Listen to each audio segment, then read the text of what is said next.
Then she leaps to her feet and says, "Oh my goodness," or words to that effect, "there is a slug," or words to that effect. Put it in simple terms, this would be like saying, you know what, Hungry Jacks, you can now regulate McDonald's, and if you like, you can close them. This strikes me as a real-life example of the castle, where the little guy is being knocked around by the man, by the powers that be, and not going to take it lying down. I'm Andrew Rule, this is Life and Crimes. This week we're going to change the pace a bit. We're going to talk about a fairly complex case which has arisen in the eastern suburb of Dandenong, but it's a case that is quite hair-raising.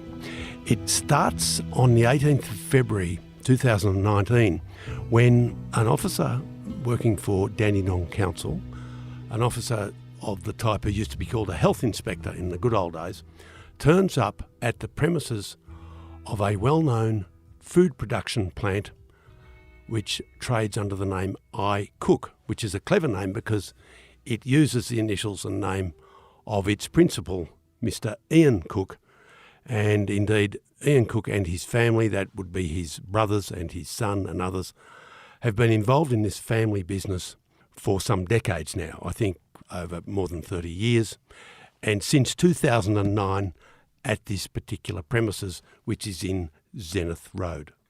On that day in February 2019, this health inspector, Elizabeth Garlick, comes into the reception area of I Cook Foods. She's wearing an unusual garment. It's like a smock, apron arrangement of the type that some nurses wear, and its notable feature is that it has large pockets at the front of the smock, which is useful if you're a nurse.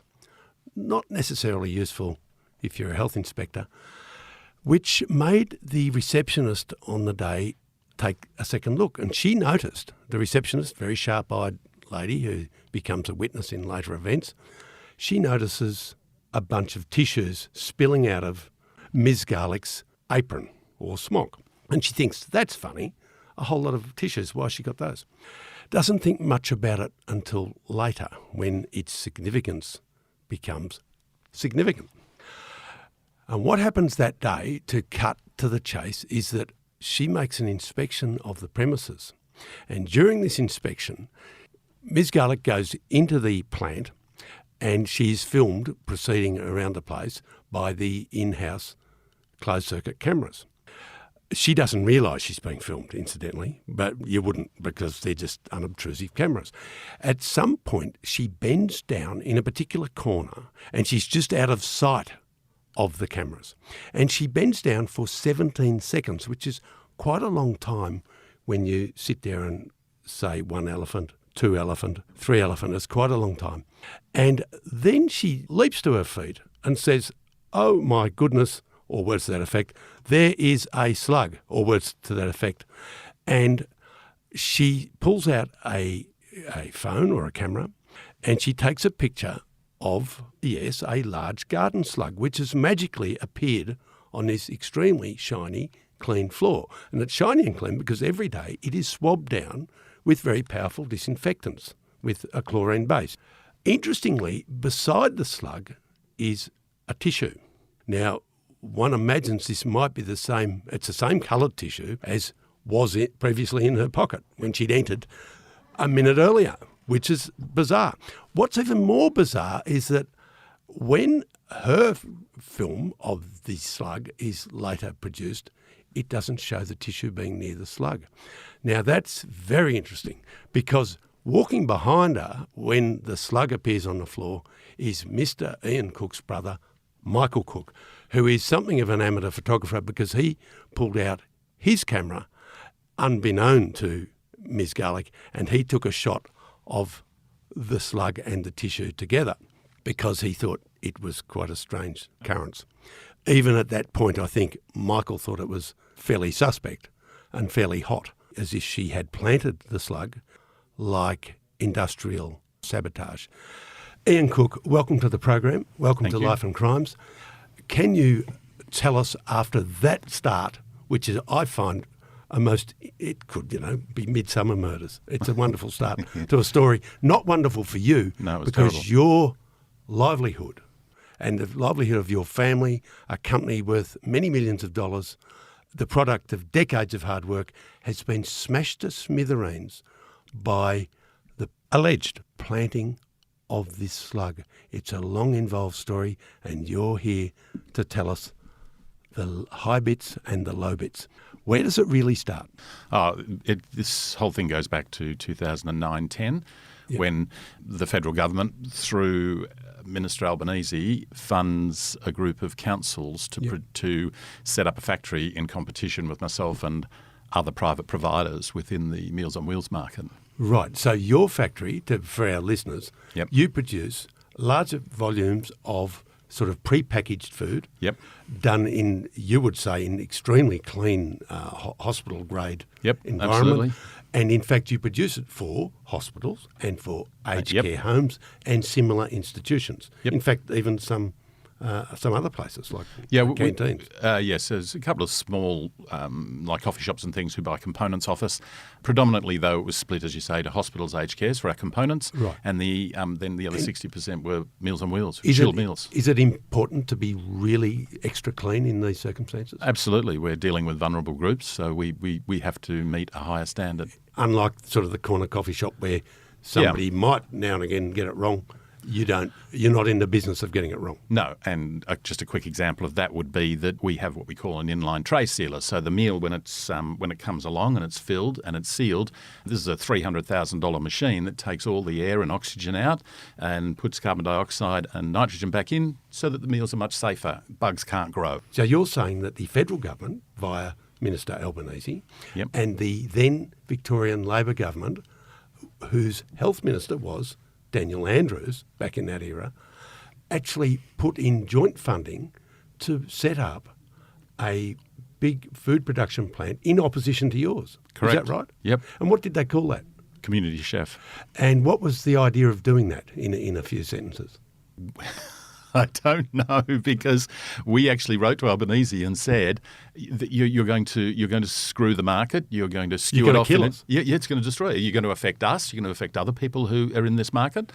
And you're using taxpayers' money Yeah. to knock over private companies Correct. that employ real people Yep. in your electorates. Well, Poor people, battlers, and in your case, some people who are disabled. Absolutely, yeah. And what was the response to your entreaties? We got a letter back from Albanese saying that they saw it as an infrastructure project and that he would make sure that Community Chef worked in conjunction with us so it didn't have the impact he was talking about. And they never did. They never did. So these were empty words. Answers to your question. Yeah. The other point about that is back then, the other biggest player in the market was an international company called ISS. Right. They employed 80 people in Kensington. Yes. They lost more contracts than us when this all happened. Yes. It wiped them out. They went. So And 80 jobs were lost. Went. Okay. So you would say that you were in direct competition with a government subsidised operator. Yep. But what happened then? Who won the battle of hearts and minds? Who was better at supplying food? So in the initial stages, we actually lost a number of contracts. Notably, a very big one was Monash, Monash City Council. Yeah. They went into Community Chef. They only lasted there 3 years, and then they pulled the pin and came back out. They did in fact, if you go on their website, they did a whole analysis, and they just said we were better value, better quality, and we produced food that the elderly wanted. That was a good rap from a fellow council. Correct. Okay. And what happened next? So after that, if we track through, this is 2009-10, Yep. so we take a bit of a dive for a couple of years Yep. and we struggle to turn the business around, keep up. I mean, there was a point in time when I had to make a decision about taking my capital out and saying, okay, licking my wounds and going away. Yep. But I thought, no, I like what I do, and we'd done it for a long time. So we said, no, we're going to plug away at this. So we borrowed some more, and we climbed out. And then between 2015 and 2018, we took $3.8 million worth of contracts we won off Community Chef. Oh, I see. And that would be in your view, the unforgivable sin. Absolutely. You smashed the government-run Yep. operation. Yep. And did they like that? No, in actual fact, we have a whole heap of their board papers. They really did. They didn't like it. Sales reps that talk around said that we were seen as the bad guys because they figured as private enterprise we were always undercutting them, and we weren't. We were just doing it efficiently, and we did a better quality product than them.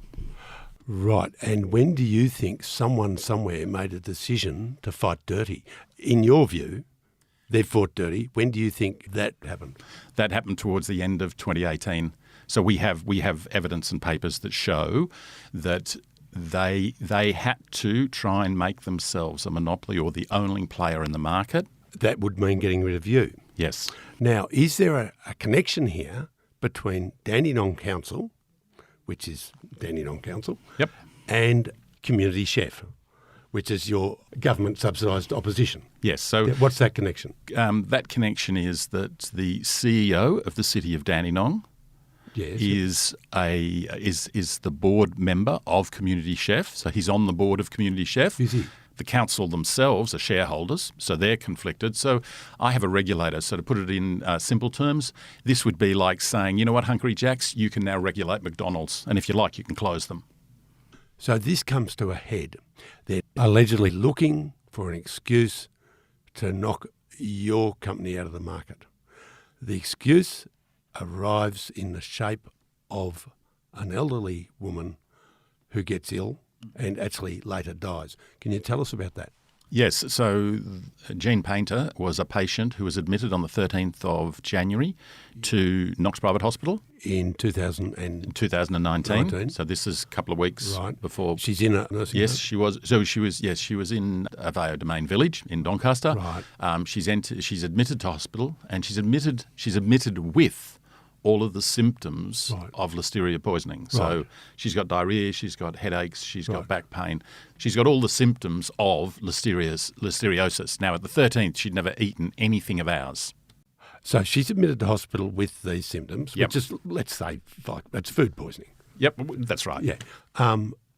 But she hasn't eaten your food. Yep, So it's got bugger all to do with your company. correct. But the Brains Trust at the council, what do they do with this? Well, in actual fact, because with listeria, if it's a reportable disease, Right. So as soon as no one can tell us if there was a blood test done on the 13th. No. But on the 23rd, they did a blood test and they said she had listeria in her blood then. Right. Okay. Now she's been in. So she was in on the 23rd. She actually was out for a day to go to rehab, but then they readmitted her because her condition got worse. Right. Now, because that's a reportable disease, it goes to the Department of Health. The Department of Health then run it. They have to investigate it just in case it's an outbreak or, it could be like the rockmelons, some big deal. Yeah. So they then go back to the council or to anyone where they think food might have come from. Yeah. So the hospital says, okay, well, we get sandwiches from iCook Foods. So they send someone in to test our sandwiches. And what happened then? So they test all the sandwiches and they say that they've found a match for DNA. So the listeria DNA is the same as in the woman. That's what they say. Okay. Now, Who's claiming that? the DHHS claim that. But where would they get that information from? Well, they send this off to a lab. A lab does genotyping, etc. Is that a friendly lab that does a lot of work for DHHS? That lab is completely funded by DHHS. And would they be at Christmas time, they'd be having drinks together? And Absolutely. They'd all know each other socially? Yep. Yes, in fact. So it's not a lab in Siberia. It's a lab right here in Melbourne. Right here in Melbourne. Right. Very respected, run by a very respected scientist. Undoubtedly, but staff, being people, humans, Yep. would know other humans. Correct. So funny things happen. Funny things do happen. Okay. And there's the kicker to that is they did the test for the listeria and its levels, and what came back was that our food was 10 times under the safe legal limits. So you can have listeria and all sorts of things. You eat it every day, not every day, but you've eaten before to go straight through your system, no problem. Right. The safe limit, according to federal legislation, is 100 CFU. Yeah. Ours was less than 10, and two of them they couldn't do. We know it came in on Silverside that we buy in, nothing to do with us, but it was still completely safe. Ian, you refer to CFU. What is that? So CFU just stands Sounds rude. Yes, it's colony forming units. Right. They grow it on a little bit of agar and they say 1, 2, 3, 4 and they count them. Okay. It's pretty simple. So simple thing is your stuff was safe. Correct. The other thing here is you worked out that a little bit of listeria at a safe level came into your plant on some silverside beef sourced elsewhere. Silverside and ham, yeah. And in any case, it wasn't a problem. No. Okay. But it would appear that someone somewhere sat on the information that it wasn't your listeria that caused the lady's death. They sat on that information for 2 weeks after they knew. Is that true? 2 lots of reports, one for 2 weeks and the other one for a month. Right. And why would anyone do that? Because it forced all my contracts into show cause. Next minute they were extinguished. So you're saying that because there was a delay in telling the truth that would clear your company, Yes. that your company was actually smashed commercially. Completely destroyed. Gutted, destroyed. Complete, yep. So someone somewhere has deliberately done that? Is this the allegation you're making? Absolutely. I have all the evidence for it. And you'll be taking this to a civil court We will. and suing? So we're suing the Department of Health and Human Services Right. for misfeasance and the City of Greater Dandenong, which is plus the people involved. Right. Now, most people listening to this will go, well, why would Elizabeth Garlick, the health inspector, why the hell would she be party to something where she drops a slug in this poor bloke's factory? It just sounds like a fairy story. Well, can you explain to our listeners how that could come about? She has a reputation for getting people into court and getting fines. She was moved into our area. She's a troubleshooter, is she? She comes in and solves problems for councils. Well, in terms of making money, apparently, yes. And when you talk about making money, are you suggesting that councils make so much from the fines they levy against businesses like yours and against shops and cafes and so on, that they draw a large amount of revenue from those fines? Is that true? Yes, the council gets to keep any revenue that it generates via fines. It's the only act of Parliament we can find where it's actually written in that they get to keep the money. And we'll be back after this. We just spoke earlier about taking photographs. Your brother Michael took a picture of Ms. Garlick after she'd taken a picture of the slug and the tissue. The tissue, which mysteriously in her photo appeared to be photoshopped out later on or moved. I think you've got some evidence that that's the case. Is there not a whistleblower in this case? There is, yes. So shortly after this all happened, another person that I knew rang me and said, you really need to speak to your ex-EHO, which is a woman named Kim Rogerson. This is the old health inspector. And I said, why? And he said, look, Ian, I can't tell you. I just need you to ring her. I was like, okay. So I didn't have a number, but he supplied a number and I rang her. And she literally answered the phone and said, oh, my God. And she said, they tried to set you up. She said, one, she had seen editing the photos. Yeah. Not just one, multiple photos, but particularly the slug one. And she also said that they had tried to force her to change the statement that they were going to use in court to prosecute me so that it was more favourable and would improve the chances of a prosecution. She wouldn't do it, and it really distressed her, and she went off on stress leave because she said she couldn't do something that was so wrong. I see. And what was your reaction to the whistleblower telling you that?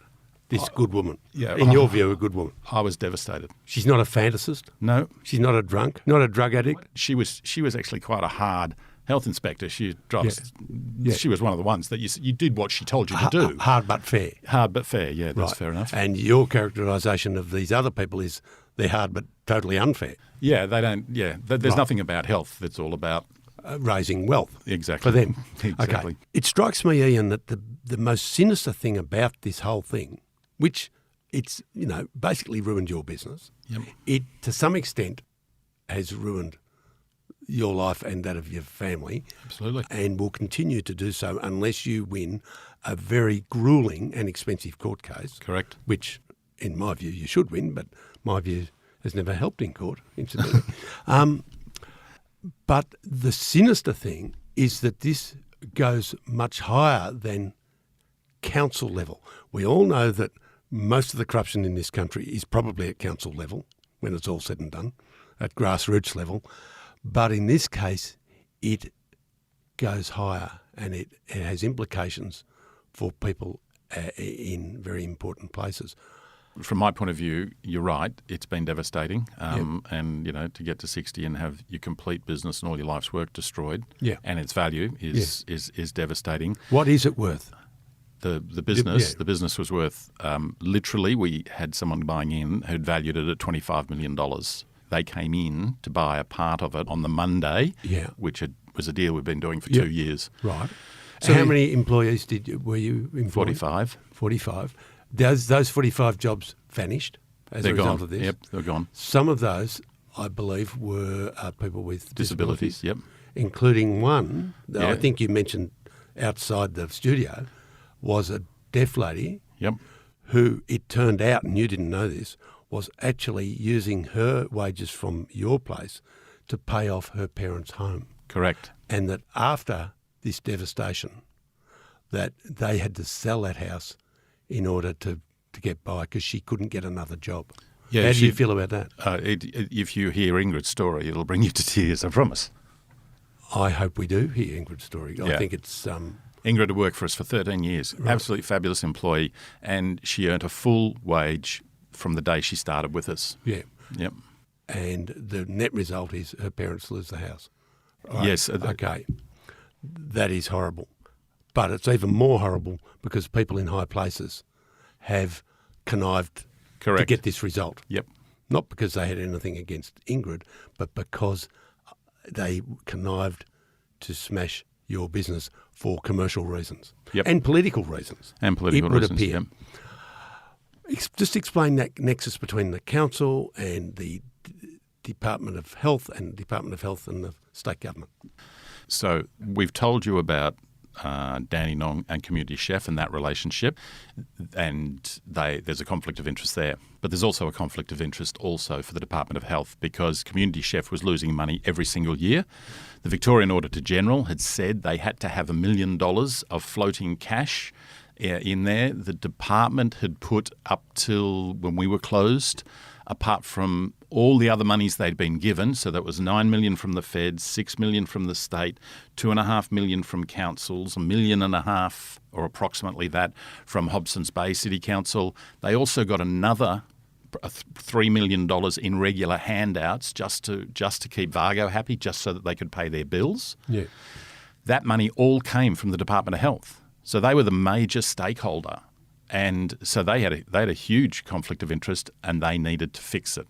So that goes up the chain from there.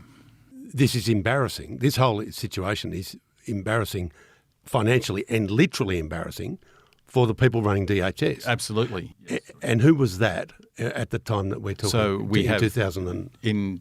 2019. It's what was the then acting chief health officer was Dr. Brett Sutton. So Dr. Brett Sutton is the chief health officer, and he's the one that signs the order to close us. Now, so we all know who he is now because he was the face of the government during the COVID outbreak. Correct. He became, he was front page news for weeks, etc. Yep. But back then, he was just this unknown senior public servant. Yep. And he, back then, as the unknown senior public servant, he signed the closure order on your business. Yep. Right. How would it look for him and for his political masters if they had to tear that up and say we were wrong, in your view? Well, that's very interesting because even apart, like in my view, they wouldn't like it. That would be terrible. But also, when they realised that they were completely wrong about the assertions they'd made about listeria, and so on. The Act says they should have done exactly what they did to close us. So he had to have a press conference to say we were wrong. Here's what we did wrong. I see. That's never going to happen. They didn't want to have a press conference about that, especially once COVID had hit. Oh, absolutely. And because the face of the government handling COVID and keeping millions of people calm and being the voice of reason every night on our television screens couldn't really be saying, we got something else very, very wrong, we buggered up with a slug in a factory. Yeah. They couldn't do that. No. So you were caught in a political vice. Is that right? Correct. Right. We in no way want to suggest that Brett Sutton, eminent public servant, is in any way mixed up in any sort of premeditated plan to do you harm, that there's no malice on his part, that really this has just grown like Topsy and it's come to involve several people at every level of government. Really though, Sutton and the Health Department are a subset of the state government. So is this embarrassing for the entire state government? Yes, of course it would be. I mean, Daniel Andrews was the one who set Community Chef up. He was the one that changed the Act and allowed them to collect all the money. This is so our him. Current Premier was actually the architect years ago Correct. of this whole schmozzle. Correct. Full stop. Life and Crimes, the podcast, we often poke a bit of fun, good-natured fun at our friends in the police force, and sometimes not so good-natured because sometimes some people do bad things. But in this case, I've been touched because I had a long conversation with a former policeman called Paul Brady. Good, tough, old-fashioned cop, knows his way around, but somehow or other he ended up on your side as your, let's say, private investigator. Guardian angel. How did you come to make a link with Paul Brady and with his ex-colleague, another former copper called Rod Porter, well known to many of us as Rocket Rod? Yes. How did that happen? Okay, so through a contact of mine had said to me, you really need to get a retired detective to help you in because you've got all the evidence. Now you need to get someone who knows how to look at it, handle it, etc. I was introduced to Rod Porter first, so that's Detective Inspector Rod Porter. As he was. Yep, and he said, okay, sit down, Ian, I'll listen to your story. If I think you're not on the level with me, then I'll just say thanks, see you later. If I think what you're telling me is reasonable. These are tough, cynical, sceptical Correct. coppers. They're not going to, if they think you're a scammer, they'll smell it and they'll walk away. Correct. But So what was their reaction? So Rod Porter spent 4 hours with me going through evidence, looking at the videos. This is in very early days before we have some of the stuff we have now. Anyway, long story short, Rod could not believe it. He stood up and he said, natural justice, perversion of justice. He said, the number of things that I'm seeing here from this evidence is phenomenal. And he was just blown away.